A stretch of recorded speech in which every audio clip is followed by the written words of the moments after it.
राधे राधे दोस्तों, मैं मनोज राठौर अपने channel business with Manoj Rathore पर एक बार फिर आपका स्वागत करता हूं। सबसे पहले तो आपसे माफ़ी चाहूँगा, करीब 2 महीने बाद आपसे मिलना हो रहा है। कुछ दूसरे कामों में व्यस्त था तो आपसे भेंट ना हो सकी, इसके लिए माफ़ी चाहूँगा। मगर कोशिश रहेगी कि अब हम और आप लगातार मिलते रहें। जैसा मेरा क्रम था डेली एक वीडियो अपलोड करने का डेली के मार्केट के लिए, उसको जारी रखूं, या कभी गैप हो जाए तो कंटिन्यूटी बनी रहे, चाहे महीने में एक वीडियो डले, मेरी कंटिन्यूटी रहे। मैं आभारी हूं अपने उन मित्रों का, चाहे वो 10 हैं या 20 हैं या 30 हैं, जो मेरे वीडियोस देखते हैं और मुझे उससे हिम्मत मिलती है। और थोड़ी सी हिम्मत टूटती भी है कि भाई इतना दिमाग लगाकर इतनी मेहनत करके मैं काम कर रहा हूँ और 10-20 लोग ही देख रहे हैं, लेकिन कोई बात नहीं। मैं पॉजिटिव थिंकिंग का आदमी हूँ, मैं उन 10-20 लोगों का आभारी हूँ। आज 10 हैं, कल 10,000, परसों 10 लाख भी हो सकते हैं। और स्वाभाविक है कि अगर मेरे ट्रेड्स से, मेरी स्ट्रेटजी से किसी को फ़ायदा होगा तो धीरे धीरे मुझे लगता है कि mouth publicity is the best publicity. आप कितना भी विज्ञापन कर लें, कितना भी विज्ञापन पर पैसा खर्च कर लें, अगर आपके प्रोडक्ट में दम नहीं है, आपके एसेट में दम नहीं है, तो एक पॉइंट के बाद वो नहीं चलेगा, नहीं बिकेगा। और आप बिल्कुल भी विज्ञापन न करें, केवल आपका प्रोडक्ट अच्छा हो, आपका एसेट अच्छा हो, वो अपने आप में ही विज्ञापन है। क्योंकि कोई एक आदमी भी अगर आपका प्रोडक्ट यूज़ करेगा, उसको अच्छा लगेगा, उस एक आदमी का कोई ना कोई मिलने वाला ज़रूर है। वो उससे कहेगा, वो उससे, और एक बहुत बड़ी चेन बन करके तैयार हो जाएगी मित्रों। ये थोड़ी सी बात मैंने मार्केटिंग की। और मैं भ्रम भी दूर करना चाहूँगा उन लोगों का जिन्हें लगता है कि मार्केटिंग के बल पर कुछ भी बेचा जा सकता है। नहीं, ये बिल्कुल गलत धारणा है, ऐसा नहीं है। मार्केटिंग एक इम्पॉर्टेंट जो है फैक्टर है किसी भी एसेट को बेचने के लिए, लेकिन एसेट क्वालिटी जो है वो मेजर इम्पॉर्टेंट थिंग है। अगर आपके एसेट में दम नहीं है, मार्केटिंग एक पॉइंट तक काम करेगी, कितनी भी अच्छी कर लेना, उसके बाद वो नहीं काम करेगी। तो आइए मित्रों, ट्रेड्स पर आते हैं, फिर मार्केट पर बात करते हैं। आज मैं आपको एग्जैक्ट स्टॉप लॉस टारगेट के साथ ट्रेड्स नहीं बता रहा हूँ, बट आपको ट्रेड्स बता रहा हूँ। आप ले लीजिए, लिक्वर शेयर्स ले लीजिए, यूनाइटेड ब्रेवरीज लिमिटेड ले लीजिए, UBL, united spirits limited and Radico Khaitan limited, associated alcohol and breweries limited, global breweries limited. ये सभी लिक्वर शेयर्स अच्छे हैं, इनको आप बाई कर सकते हैं। इसके अलावा सीमेंट शेयर्स में आ जाइए, अल्ट्राटेक सीमेंट, जेके सीमेंट, श्री सीमेंट, ये आप बाई कर सकते हैं। डालमिया भारत लिमिटेड भी ले सकते हैं। अंबुजा एसीसी ये भी ले सकते हैं, नो प्रॉब्लम। हालांकि वो थोड़ा सा अडानी जी के साथ दिक्कत चल रहा है, बट कोई बात नहीं, कंपनी तो मजबूत है।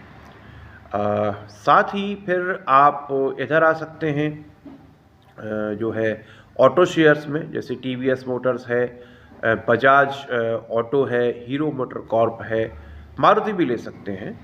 इन सब स्टॉक्स में आप आ सकते हैं। और इसके अलावा रियलिटी में ले लीजिए, आप शोभा ले लीजिए, ओवरऑल रियलिटी ले लीजिए, गोदरेज प्रॉपर्टीज़ ले लीजिए, ये सभी स्टॉक्स आप ले सकते हैं। तो आज ये सब आप ले लें, जो भी इनमें से, मतलब कैश मार्केट में तो ले ही लें, और फ्यूचर एंड ऑप्शंस में अगर लेना चाहते हैं तो इनमें से जो भी फ्यूचर एंड ऑप्शंस में अवेलेबल हैं उनको ले लें। लेकिन दोस्तों, अब इस समय जो बाज़ार की स्थिति है, यानी कि हमारा निफ्टी है 24,000 के आसपास, हमारा सेंसेक्स है 78,000, 78,000 के आसपास, और हमारा बैंक निफ्टी है 48,000, 48,000 के आसपास। हाँ, बैंक में बताना भूल गया, वही बढ़िया शेयर्स हैं आपके, HDFC बैंक है, स्टेट बैंक ऑफ इंडिया है, फेडरल बैंक है आपका, और आपके IDFC फर्स्ट बैंक है, एक्सिस बैंक है, ICICI बैंक है, कोटक महिंद्रा बैंक है, ये सब स्टॉक्स भी आप ले सकते हैं। तो मैं ये कह रहा था कि अभी आप ऑप्शंस और फ्यूचर्स 2 महीने बाद के लीजिए, यानी आप लीजिए, ये चल रहा है जैन, तो आप लीजिए मार्च का ऑप्शन, मार्च का फ्यूचर्स लीजिए, और अगर मिल पाता है तो ऑप्शंस भी मार्च एंड की ही एक्सपायरी का लें। अगर नहीं मिल पाता है 1 महीने से बाद का ऑप्शन, तो मैं फिर ऑप्शन आपको अभी सजेस्ट नहीं करूँगा। आप सिर्फ फ्यूचर्स में ही बाई कीजिए और मार्च का फ्यूचर्स बाई कीजिए, और कैश मार्केट में ले सकते हैं। कैश मार्केट में कोई टाइम लिमिट होता नहीं है। अब जब तक चाहें अपना स्टॉक अपने पास रखें और वही 2 महीने का टारगेट लेकर चलें। जैसी कि मेरी स्ट्रेटजी रहती है, आपका जो टारगेट है वो हिट हो जाए, आप कभी भी सेल कर दीजिए। तो मित्रों, अब थोड़ी सी पुरानी बात कर लेते हैं। In the month of December, भले ही मैं वीडियो नहीं अपलोड कर पाया, बट निफ्टी ने 25,000 का लेवल क्रॉस किया और बैंक निफ्टी ने 53,000 का लेवल क्रॉस किया। हालांकि टिक नहीं पाए वहाँ से गिरे, लेकिन कुछ समय के लिए बैंक निफ्टी 53,000 के लेवल पर रहा और निफ्टी 25,000 के लेवल पर रहा। तो मैंने देखा था उस वक्त कैलकुलेट करके कि निफ्टी और बैंक निफ्टी में मैंने 1 महीने बाद के जितने भी टारगेट्स दिए थे वो सभी टारगेट्स हिट हो गए थे। और इनफैक्ट स्टॉक्स में भी जो मैंने टारगेट दिए थे, चाहे कैश मार्केट में चाहे 1 मंथ के फ्यूचर एंड ऑप्शन में, वो भी अप्रॉक्सीमेटली हिट हो गए थे। 1-2 स्टॉक की मैं नहीं बात करता, है ना। ये सब गणित मैं इसलिए लगाता हूँ कि मुझे भी अपने पर विश्वास रहे और आपको भी मुझ पर विश्वास रहे मित्रों, क्योंकि अभी तो सेबी के रूल्स बहुत स्ट्रिक्ट होते जा रहे हैं। कोई भी ऐसे ही उल्टा सीधा सजेशन अब आपको नहीं दे पाएगा, सेबी उसके खिलाफ कार्रवाई करेगा। तो मैं भी उन चीज़ों का ध्यान रखता हूँ। और अब देखिए, अब इस वक्त का जो मार्केट है हमारा, इस वक्त का मार्केट क्या बोलूँ, इसीलिए मैंने 2 महीने का आपको बोला। यानी निफ्टी जब तक 24,000 के लेवल को क्रॉस न कर जाए और सेंसेक्स जब तक 80,000 के लेवल को क्रॉस न कर जाए और बैंक निफ्टी जब तक 50,000 को पार न कर जाए, तब तक मैं जो है आपको सजेस्ट नहीं करूंगा कि आप 1 महीने बाद का भी फ्यूचर या ऑप्शन लें। फिर मैं 2 महीने का ही सजेस्ट करूंगा ताकि आपके पास ड्यूरेशन ज़्यादा रहे या कैश मार्केट में रहे। बस आपको सुविधा ये मिलती है फ्यूचर एंड ऑप्शंस में कि आप कम पैसों में ज़्यादा क्वांटिटी बाई कर सकते हैं ना, क्योंकि कैश मार्केट में आपको पूरा पे करना पड़ता है स्टॉक का जो प्राइस है, और फ्यूचर एंड ऑप्शंस में नहीं होता। ऑप्शंस में जो कॉल का प्राइस है वो आपको पे करना है और फ्यूचर्स में आपको करीब 25% पे करना होता है, जो आपका अमाउंट बन रहा है उसका अप्रॉक्सीमेटली। तो कम पैसों में ज़्यादा क्वांटिटी वहाँ मिल जाती है। तो अगर ये है कि आप जो है ट्रेडर हैं, तो आपको और आपको 2 से 3 महीने के अंदर अगर ट्रेड करना है, 3 महीने तक का फ्यूचर्स मिल जाता है। पहले ऑप्शन मिल जाता था, अब ऑप्शन शायद मैं नहीं देखता अपने एंजल वन के ऐप में, 1 महीने बाद का ही दिखता है। तो आपको उसमें सुविधा रहती है। और अगर आपको 3 महीने से ऊपर का वो करना है, ट्रेड करना है, तो फिर आप कैश मार्केट में लीजिए दोस्तों। तो अब मैं आपको बता दूं, अकॉर्डिंग टू माय एक्सपीरियंस, और कुछ और भी एक्सपर्ट्स को मैं सुनता हूं, और जिनमें प्रकाश गावा जी हैं, हमारे राजेश सतपुते हैं, है ना, लखनऊ के बड़ा मुझे पसंद है, वो मानस जायसवाल हैं। तो ये लोग भी बताते रहते हैं कि जो हमारे इंट्राडे ट्रेडर्स हैं, डेली, मतलब इंट्राडे और डेली में डिफरेंस है दोस्तों, है ना, इसको आप एक मत कीजिए। हालांकि इंट्राडे ट्रेडिंग भी डेली होती है, बट डेली ट्रेडिंग इंट्राडे हो ये ज़रूरी नहीं है। यानी सेम डे आपका स्टॉक सेल हो जाएगा, है ना, जो भी मार्केट में प्राइस चल रहा होगा उस पर। That is intraday trading. आपके पास एक ही दिन का टाइम है। इंट्राडे वाले ज़्यादातर लॉस में रहते हैं, है ना। BT ST ST BT 1-2 दिन के अंदर जो आप सेल कर देते हैं वो थोड़ी बेटर पोजीशन में रहते हैं, और अच्छा जो पैसा बाजार में बनाते हैं वो दोस्तों होते हैं long term and regular traders. यानी लॉन्ग टर्म के लिए, लंबे समय के लिए आप एंट्री लीजिए स्टॉक्स में, और लॉन्ग टर्म की एंट्री तो देखिए कैश मार्केट में ही मिलेगी, फ्यूचर एंड ऑप्शंस में आपको नहीं मिलेगी। फ्यूचर एंड ऑप्शंस की लिमिट है 3 महीने की, उससे ऊपर फिर आप कैश मार्केट में आइए और उसको रेगुलर ट्रेड बनाइए, है ना। यानी आपको टारगेट्स दिए जाएंगे, हम ना भी टारगेट्स बताएं तो अपने एक टारगेट लगा लें। आपका टारगेट आज आपने लिया, कल हिट हो गया, कल सेल कर दीजिए, कोई दिक्कत नहीं, लेकिन आप ड्यूरेशन लंबा रखें। तो long term and regular traders जो हैं वो अच्छा पैसा बनाते हैं। मित्रों, बाजार लगातार पिछले 6-7 महीनों से नेगेटिव ट्रेंड में है। लोअर टॉप लोअर बॉटम्स बन रहे हैं। निफ्टी हमारा गिरा था 26,000 के लेवल से, और हमारा सेंसेक्स गिरा था 86,000 के लेवल से। 6-7 महीने जैसा कि मैं देख रहा हूँ हो चुके हैं, लेकिन अभी तक निफ्टी और सेंसेक्स दोनों अपने प्रीवियस हाई को काट कर ऊपर नहीं जा पाए हैं, है ना। तो लोअर टॉप लोअर बॉटम और इस तरह के ट्रेंड को हम कहेंगे बाजार का नेगेटिव ट्रेंड। जब बाजार में अपर टॉप अपर बॉटम बनते हैं, यानी बाजार एक लेवल को क्रॉस करके ऊपर चला गया, अब वो ऊपर ही ऊपर गिर भी रहा है, बढ़ भी रहा है, गिर भी रहा है, बढ़ भी रहा है, लेकिन अपने एक पर्टिकुलर लेवल से नीचे नहीं आ रहा है, that is called upper top upper bottom. तो अभी बाजार नेगेटिव ट्रेंड में है। उसके कुछ कारणों पर से हम देखते हैं कि डिमांड में कमी आने की वजह से कंपनीज की अर्निंग्स में कमी आई। कंपनीज की अर्निंग्स में कमी आई तो नेचुरली कंपनीज के नंबर खराब होने से उनके प्राइजेस गिरे तो FIIs जो थे, फॉरेन इंस्टीट्यूशनल इन्वेस्टर्स, उन्होंने बहुत बड़ी संख्या में हमारे यहाँ से अपना पैसा निकाला और निकाल कर चाइना में इन्वेस्ट किया। चाइना में कंपनीज अच्छे नंबर्स जो है दे रही हैं और ये प्रॉब्लम अभी बना ही हुआ है।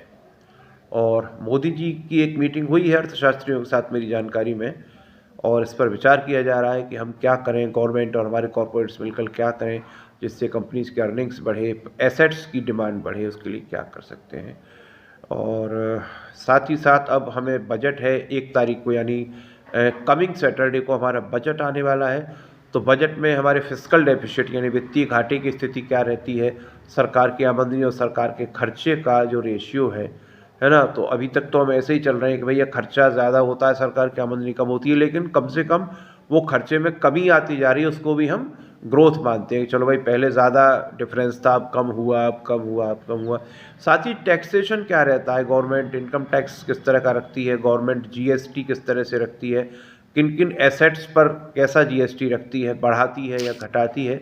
तो उससे क्या होता है कि हमारे एसेट्स के दोस्तों प्राइस पर फ़र्क पड़ता है, और प्राइस पर फ़र्क पड़ता है तो फिर उसकी सेल पर भी फ़र्क पड़ता है। और अब जो 2-4 चीज़ें मेरे जहन में आती हैं, एक बिल्कुल हम सतही और बुनियादी तौर पर सोचें। अक्सर हम ये सोच के छोड़ देते हैं, अरे भाई ये सोचना तो अर्थशास्त्रियों का काम है, उनका काम है, इनका काम है, हमारा नहीं।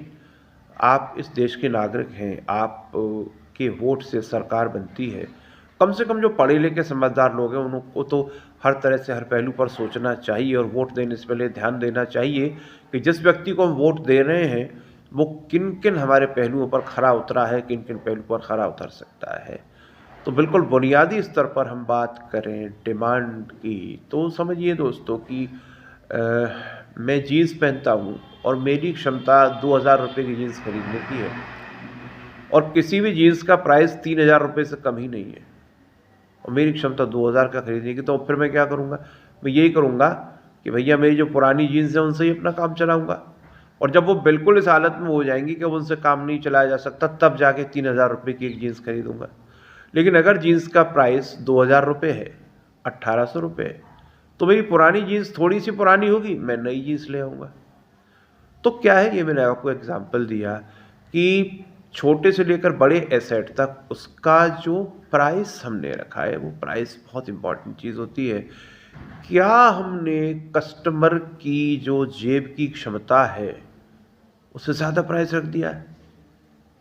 अगर कस्टमर की जेब की क्षमता से ज़्यादा प्राइस रख दिया है तो आपका एसेट बिकेगा नहीं, बिकेगा तो कम बिकेगा। तो कंपनीज को इस चीज़ पर ध्यान देना चाहिए कि भले ही हमारा मार्जिन कम हो जाए, है ना, हमारा जो प्रोडक्शन कॉस्ट है और हमारा जो सेलिंग प्राइस है उसका डिफरेंस भले ही कम हो जाए, भले ही हमको मार्जिन कम मिले, लेकिन हमारा एसेट बिके। जब बिकेगा ही नहीं तो ज़्यादा मार्जिन लेकर के आप कम करेंगे क्या, मुनाफा कितना कमा पाएंगे, आपकी सेल कैसे बढ़ेगी, है ना। साथ ही साथ गवर्नमेंट को भी इस तरह से इस चीज़ पर ध्यान देना चाहिए कि हम कॉरपोरेट टैक्स है या GST है या और भी एक्साइज ड्यूटी है लिक्वर पर, उन टैक्सेस को हम इतना कंफर्टेबल रखें कि उन सब एसेट्स का जो प्राइस है वो बायर जो है उसकी पॉकेट के जो है लिमिट में रहे। तो मित्रों, ये जो बाज़ार है हमारा, ये बाज़ार है बाई ऑन डिप्स का, है ना। बाज़ार जब भी नेगेटिव ट्रेंड में होता है तो लॉन्ग टर्म ट्रेडर्स के लिए वो एक बाइंग अपॉर्चुनिटी होती है। इस समय पर आप क्वालिटी स्टॉक्स, क्वालिटी जो शेयर्स हैं वो बाई कीजिए, ख़रीदे। खरीदिए। और जब बाजार पॉजिटिव ट्रेंड में आए, है ना, जब बाजार अपर टॉप अपर बॉटम लगा रहा हो, तो उनको आप सेल कीजिए। तो ये बाइंग अपॉर्चुनिटी है और अच्छे स्टॉक्स खरीदें। मैं कुछ आपको सजेस्ट कर ही चुका हूं मित्रों। मैं कभी भी इंट्राडे के लिए सजेशन नहीं देता। इंट्राडे ट्रेडर्स ज़्यादातर लॉस में रहते हैं। हालांकि एक्सेप्शनली कभी कभार मैं दे सकता हूं इंट्राडे के लिए, लेकिन मेरे सजेशन हमेशा long term and regular trade के लिए रहेंगे। तो ठीक है मित्रों, इस गिरते बाजार में, इस नेगेटिव ट्रेंड के बाजार में आप जो है बाई करें, खरीदें, और बाजार जब पॉजिटिव ट्रेंड में आए तो अपने स्टॉक्स को सेल करके बढ़िया पैसा कमाएं। क्वालिटी क्वालिटी क्वालिटी, मजबूत स्टॉक्स खरीदें। फिर मिलेंगे। राधे राधे, जय श्री कृष्ण।